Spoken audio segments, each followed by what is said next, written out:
সেই 10 বছর বয়সে সংসারে এসেছিলাম। তারপর একটি দিন তুই আমাকে নিশ্চিন্তি দিলে না।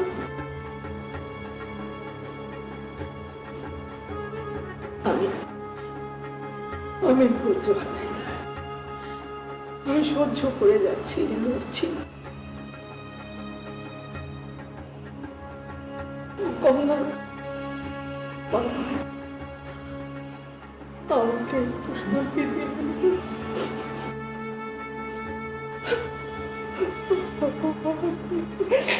তুমি আমাকে ধৈর্য দাও ভগবান।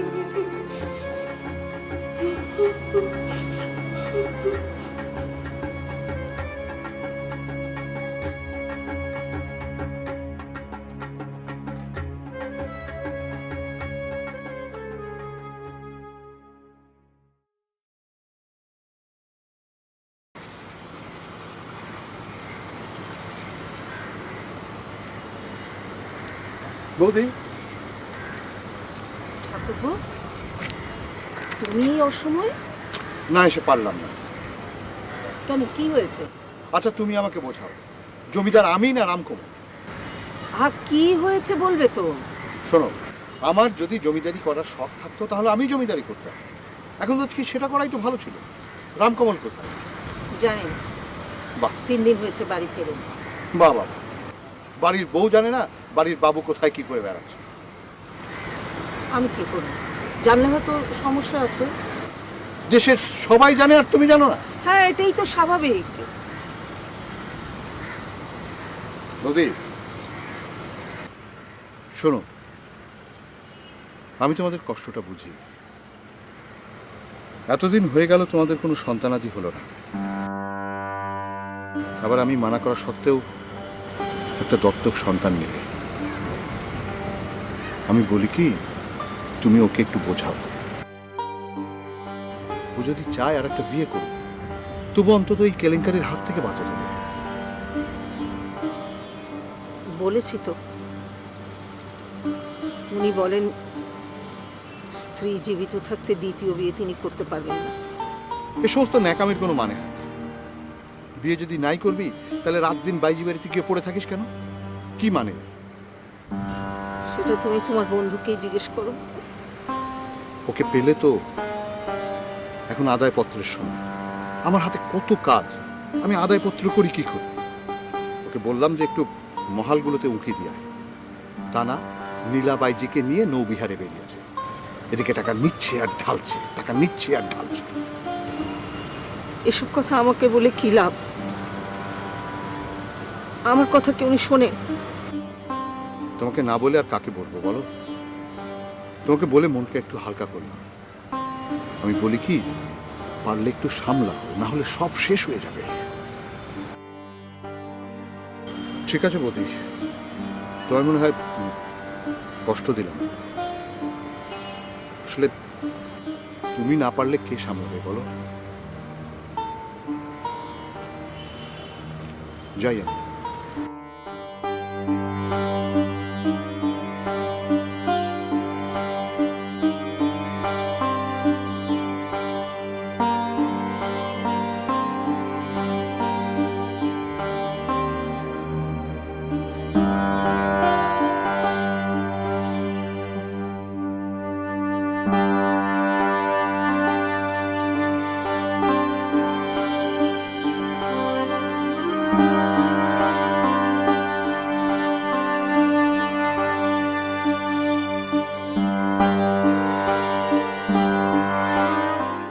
পারিনি ভগবান, পর্যন্ত পারিনি।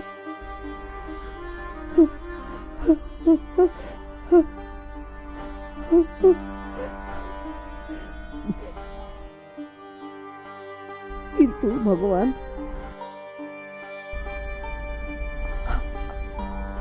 আমার গঙ্গাকে রক্ষা করো।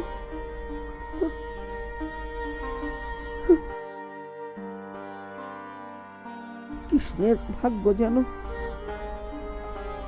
আমার মতো না হয় ভগবান।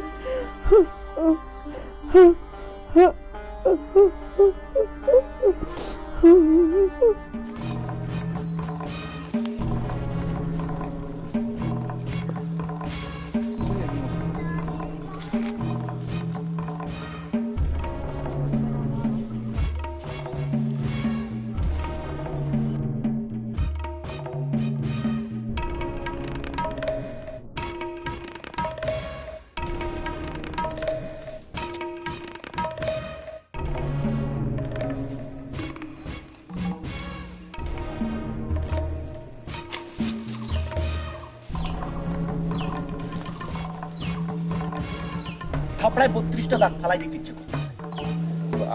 আমি কি করবো কন? আমি কি করবো? সাদেকের হাতে লাঠি উঠলো কেমন? আমি তো বুঝিই নাই, হঠাৎ করে মাথা গরম হয়ে লাড়ি নিয়ে দৌড় দিল। সব 24টা ঘন্টা যে স্যাংরা তোর পিছনে ঘরে তার লাগাম ধরে রাখতে পারিস না, তুই এতগুলো রাত রাখবি কি করে সামলায়? হ্যাঁ, এই মন্ত্র তোর কানে ঢুকাইছিলাম আমি না? ভুল আমারই হয়েছে, মানুষ চিনতে ভুল করছে। শখ থাকলেই হয় না, সামর্থ্য লাগে। কলামই তো সব ঠিকঠাক গোছায় আনছিলাম, ওই দেলোর আটকায় রাখছে খবর শুনেই কিরম জানি সব আউলে। আর একটা কথা কবি, পুরা ঠান্ডা মাঠ আন্দাজি গরম হয়ে গেল না, মাথাটা জ্বলতেছে। এইবার যদি ধরা খাই তাহলে আর কোনোদিন মাথা তুলে দাঁড়াতে পারবো না। সবাই গেল কই? যে যার বাড়ি, আর বিকালে সিনাকুটির যাবে দরবার করতে। যা, তুই যা। আসুন, একদম চুপচাপ, মুখ বন্ধ, যা করার সব আমি করব, তোমার একদম সোপা বন্ধ। আমি কি করব কন? বিশু আর সাধু এরা সমানে উস্কাইতেছে, আর ওদিকে সাদেক ওর ভাবগতি ভগবানও বুঝবে না। আবার কথা, নিজের কাজ করো, নিজে কি করেছো সেটা কও।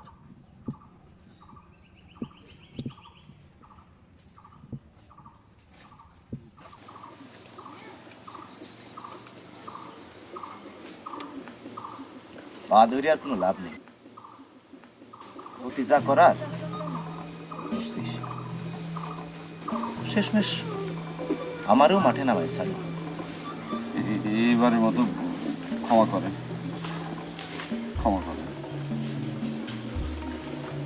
আচ্ছা, যা যা যা।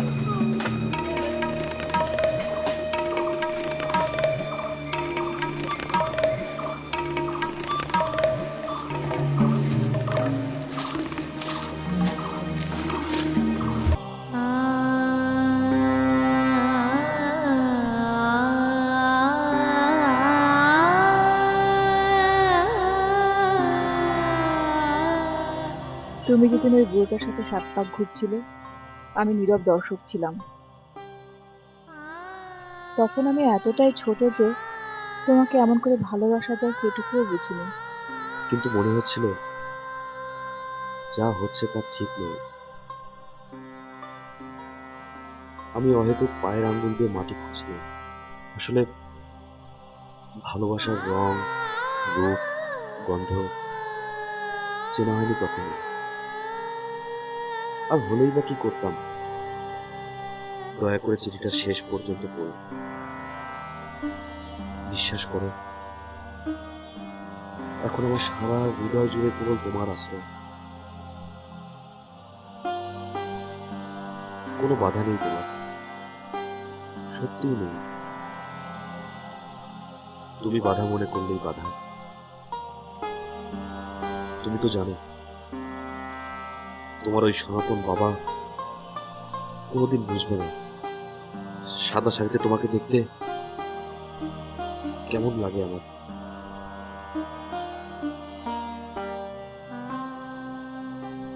পৃথিবীটা বদলে গেছে, কত বদলে গেছে, কিন্তু তোমার জীবনটা কি এইভাবে শেষ হয়ে যাবে?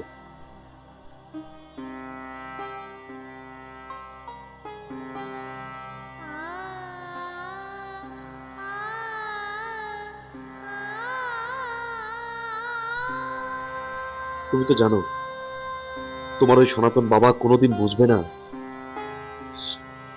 সাদা শাড়িতে তোমাকে দেখতে কেমন লাগে আমার।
বৌদি, ও বৌদি,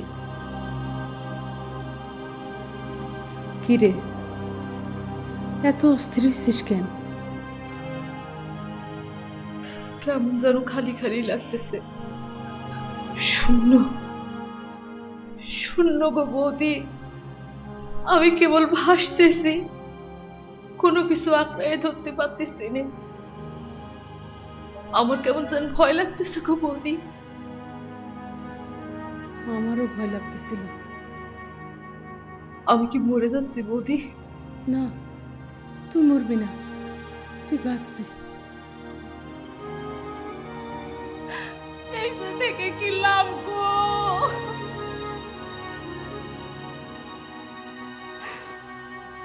আমিও তাই ভাবতেছিলাম, কিন্তু সম্মানই কি জীবনের শেষ কথা? জীবন আরো কত বড়। শোন, দড়িটা যখন টাঙায়, কি আশ্চর্য, মনে হইতেছিল বহুবার এইভাবে মরছি আমি। মনে হইতেছিল আমি না, অন্য কেউ।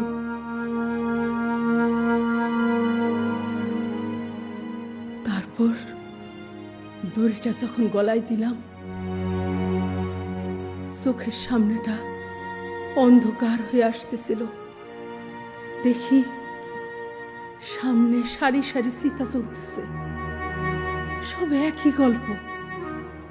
কেউ মরছে রাগে, কেউ লজ্জায়, কেউ ঘেন্নায়। তারপর কখন যে পায়ের ঢুলটা সরাই দিছে খেয়াল নাই।